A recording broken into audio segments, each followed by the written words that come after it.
Bujang Nyangko. Nama tokoh yang satu ini sudah tidak asing lagi di Kalimantan, khususnya di Kalimantan Barat. Nama Bujang Nyangko begitu lekat dalam kehidupan masyarakat adat Kanayat, terutama pada Dayak bahasa Bahe, sehingga saking lekatnya nama Bujang Nyangko oleh beberapa diberikan pada nama anak mereka. Bujang Nyangko adalah orang sakti, dan salah satu sumber menyebutkan bahwa dia adalah ayah dari Ria Sinir. Sementara sumber lain ada juga yang menyebutkan bahwa Bujang Nyangko adalah bangsa halus suku Dayak, atau sebut saja Kamang dalam istilah bahasa Dayak Bahe.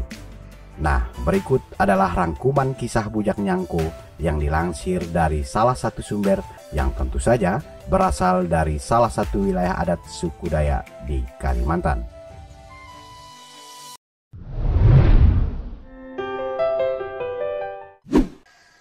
Bujang Nyangko dilahirkan oleh gadis Dayak yang bernama Dayak Nggulinat.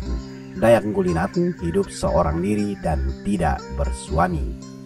Singkat cerita, suatu malam Dayak Nggulinat bermimpi didatangi oleh seorang laki-laki tampan. Laki-laki tersebut datang disertai hujan deras dan petir yang menggelegar.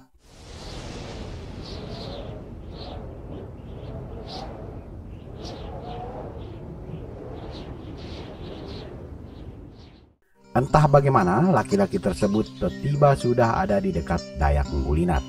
Laki-laki tersebut datang dari langit dengan menyebutkan namanya, yaitu Santak Manta-Ari.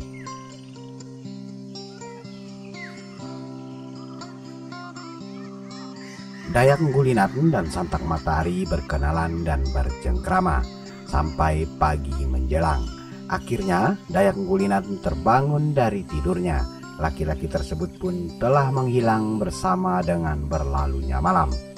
Namun paras tampan dan tutur sapa yang lembut laki-laki dalam mimpinya masih melekat dalam sanubari Dayak Nggulinat.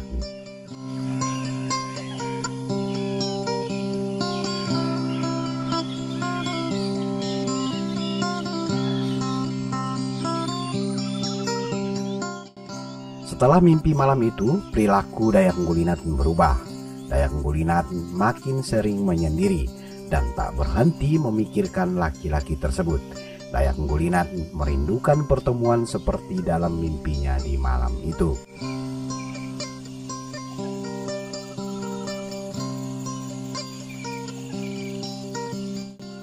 Selang beberapa waktu berjalan, Dayak Nggulinat tidak lagi dapat menemui laki-laki tersebut. Namun hal aneh terjadi padanya. Dayak Nggulinat hamil.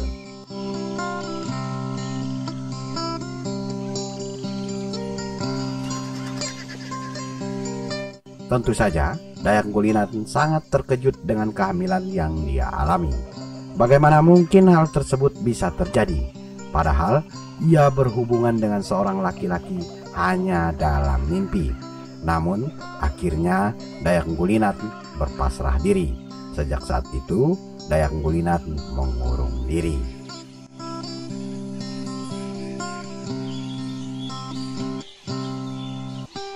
Setelah usia kehamilannya genap, lahirlah seorang anak laki-laki.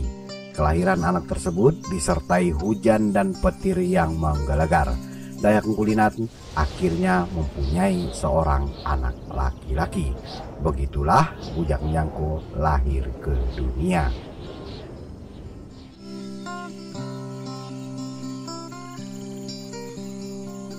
Setelah kelahiran anak Dayak Nggulinat, hujan tidak berhenti turun, yang mengakibatkan masyarakat di kampung tersebut kesulitan untuk melakukan aktivitas.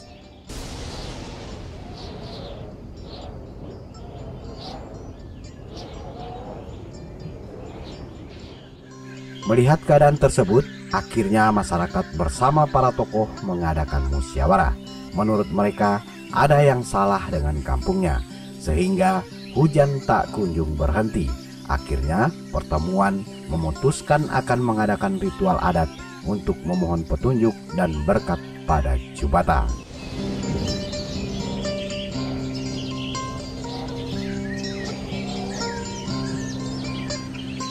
Pada hari yang ditentukan, ritual pun dilangsungkan. Dalam ritual, seluruh warga menari saling bergantian.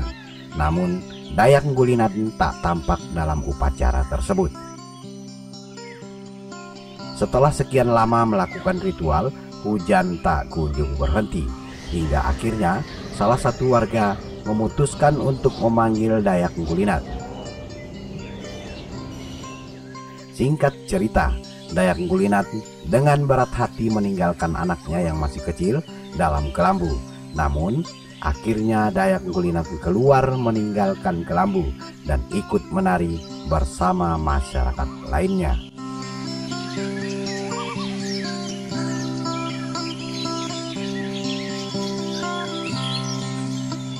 Pada saat Dayak Nggulinat mulai menari, saat itu pula hujan berhenti dan muncullah pelangi yang indah menghiasi bumi.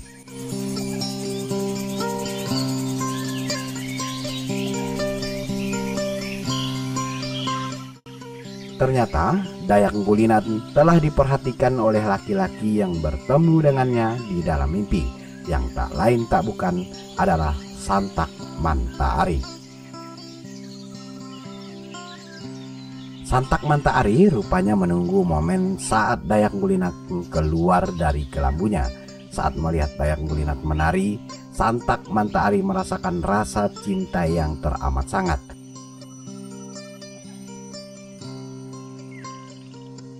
Dan tak mau membuang-buang waktu, saat itu juga Manta Ari menyambar Dayak Nggulinat dan membawanya terbang di negerinya. Negeri tersebut dinamai Negeri Sapangko. Warga pun panik dan berusaha meraih Dayak Nggulinat. Namun tentu saja hal tersebut sia-sia. Akhirnya Dayak Nggulinat pergi bersama dengan Santak Manta Ari, yaitu laki-laki pujaannya yang pernah berjumpa dengannya di dalam mimpi. Saat itu juga anak yang ditinggalkan cepat diamankan oleh keluarganya. Mereka takut kalau-kalau kembali diambil laki-laki misterius tersebut. Setelah ditinggal pergi, Bujak Nyangko dirawat dengan baik oleh saudara kandung ibunya. Sejak kehadiran Bujak Nyangko, kehidupan masyarakat sangat makmur. Tentu saja masyarakat sangat senang karena Bujak Nyangko mempunyai kemampuan, dan kemampuan tersebut ia gunakan untuk membantu masyarakat sekitar. Bukan hanya membantu dalam keseharian, kampung tersebut pun aman dari kelompok-kelompok kayau yang ingin mengayau atau mencari kepala.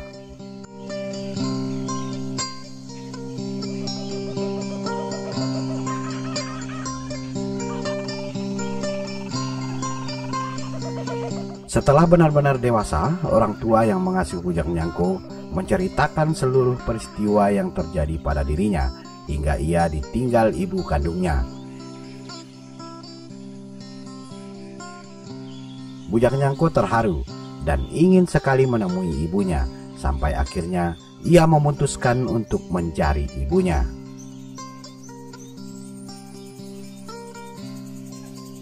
Orang tua asuh Bujak Nyangko tidak dapat melarang keinginan Bujak Nyangko.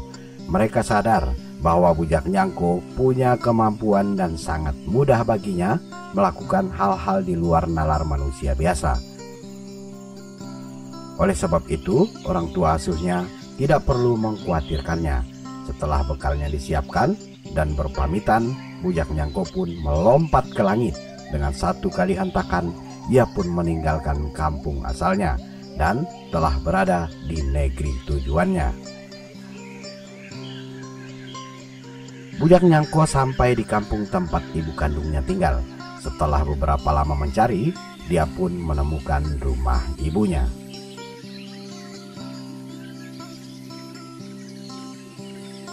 Kedatangan tamu seorang laki-laki gagah dan tampan. Dayak Nggulinat awalnya merasa heran, namun Bujak Nyangko segera menuturkan tentang dirinya, dan akhirnya Dayak Nggulinat merasa sangat senang karena bisa bertemu dengan anak yang ia tinggal pergi dan ia rindukan telah dewasa.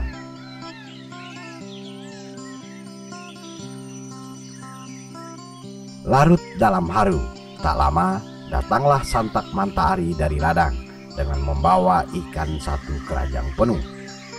Santak Mantahari kaget karena melihat istrinya bersama dengan pemuda tampan. Namun setelah dijelaskan oleh istrinya, Santak Mantahari pun mengerti. Akan tetapi setelah mendengar penjelasan istrinya, Santak Mantahari tidak percaya begitu saja. Berdalih ingin memastikan bahwa Bujang Nyangko adalah anaknya, diambilnya ikan sepat yang berukuran besar.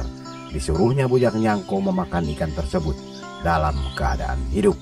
Tentu saja perkara mudah bagi Bujang Nyangko. Ikan pun ia telan dan tidak ada sesuatu apapun yang terjadi pada dirinya. Santak Mantahari tertegun dan mau menerima Bujang Nyangko sebagai anaknya. Keesokan harinya, Santak Mantahari mengajak Bujang Nyangko mencari kulit kayu di dalam hutan. Di hutan tersebut terdapat banyak sekali ular berbisa. Rupanya Santak Mantahari tidak ikhlas menerima Bujang Nyangko sebagai anaknya, dan dia mengajak Bujang Nyangko ke hutan semata-mata untuk mencelakainya.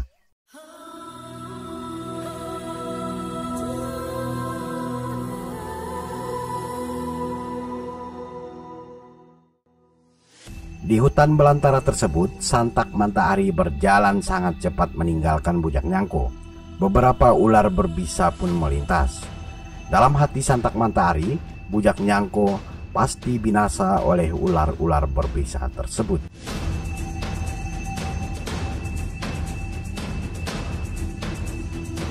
Namun kenyataannya, bukannya mencelakai Bujang Nyangko, malahan salah satu ular menyapa Bujang Nyangko serta memberikan sesuatu guna untuk penawar.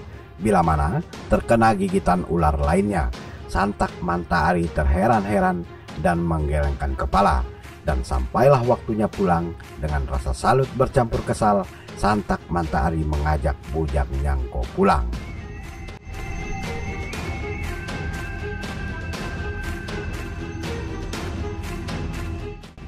Hari berikutnya, setelah izin kepada istrinya, Santak Mantahari mengajak Bujang Nyangko mengambil daun sirih ke dalam hutan yang berbeda dengan hutan sebelumnya. Daun sirih tersebut ternyata berdekatan dengan sarang beruang. Singkat cerita, sesampainya di tempat tersebut, disuruhnyalah Bujang Nyangko mengambil daun sirih tersebut. Namun sebelumnya Santak Mantahari mengingatkan Bujang Nyangko akan beruang tersebut. Bujang Nyangko hanya ikut perintah ayahnya. Bujang Nyangko mendekati daun sirih, namun beruang tidak menunjukkan akan memangsa Bujang Nyangko. Bahkan seakan-akan mereka memberi hormat pada Bujang Nyangko. Dan dengan mudah Bujang Nyangko mengisi tempatnya dengan daun sirih dan bergegas membawanya kepada ayahnya. Salut, heran, dan bercampur kesal. Lagi-lagi niat jahat Santak Mantahari gagal. Dia pun mengajak Bujang Nyangko kembali pulang.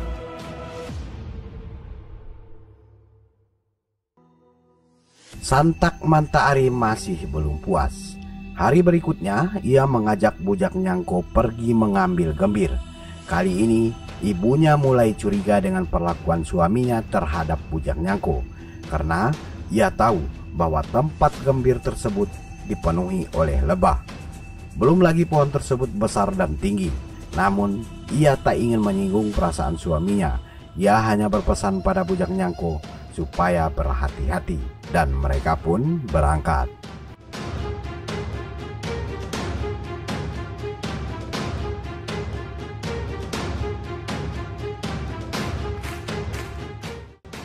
Setelah sampai, benar saja bahwa pohon tersebut sangat tinggi dan dipenuhi sarang lebah. Tak mau berlama-lama, Santak Mantahari menyuruh Bujang Nyangko mulai memanjat. Bujang Nyangko pun bergegas. Santak Mantahari merasa senang. Di pikirannya, kali ini Bujang Nyangko tidak akan lolos dari sengatan lebah. Namun lagi dan lagi, hal luar biasa kembali terjadi. Raja lebah dan beberapa lebah lainnya turun menghampiri Bujang Nyangko, seolah-olah mereka sudah tahu akan kedatangan Bujang Nyangko. Lebah tersebut memberinya sesuatu untuk meringankan tubuh, sehingga memudahkan bujak Nyangko memanjat lebih cepat dan dengan mudah mengambil gembir tersebut. Melihat bujak Nyangko turun dengan membawa gembir yang banyak, Santak Manta Ari tak dapat berkata-kata lagi. Mereka pun segera pulang.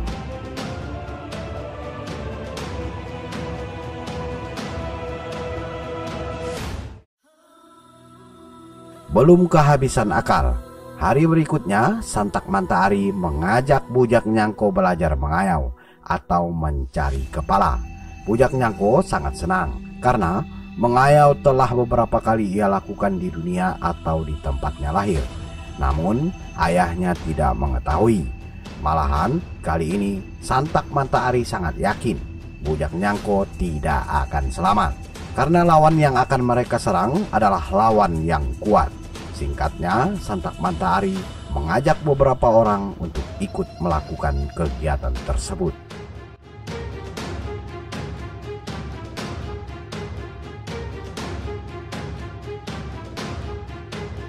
Setelah sampai di suatu tempat, mereka membuat tempat yang mereka rasa baik untuk markas persembunyian. Setelah selesai membuat tempat tersebut, mereka melangsungkan ritual dan mereka pun berangkat.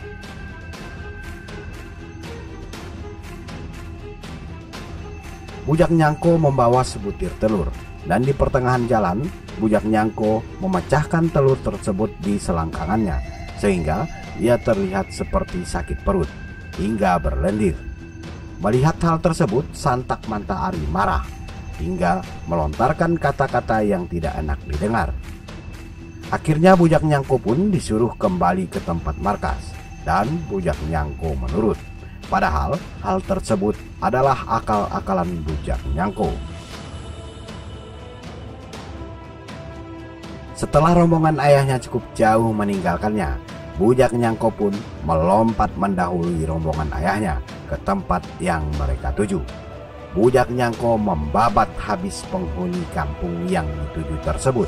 Kepala pemimpin dan para tokohnya dikumpulkan oleh bujak Nyangko. Hanya kepala yang kecil-kecil saja yang tidak ia bawa.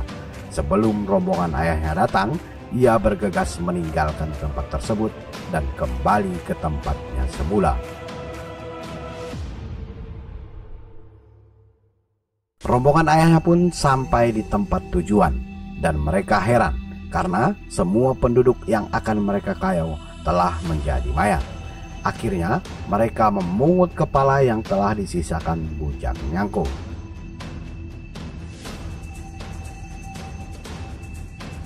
Berselang beberapa saat, rombongan ayahnya pun datang ke tempat persembunyian dengan membawa banyak kepala. Padahal kepala yang mereka bawa adalah korban dari bujak Nyangko yang telah mendahului mereka. Namun dengan sombongnya, Santak Manta Ari memamerkan kepada bujak Nyangko kepala yang mereka bawa. Bujak Nyangko tersenyum dan mengeluarkan kepala miliknya. Kepala tersebut terlihat besar-besar. Bujak Nyangko pun menceritakan yang ia lakukan, dan kepala yang rombongan ayahnya bawa adalah sisa yang ia tinggalkan. Santak Manta Ari malu. Ia menunduk dan tak dapat lagi berkata apa-apa.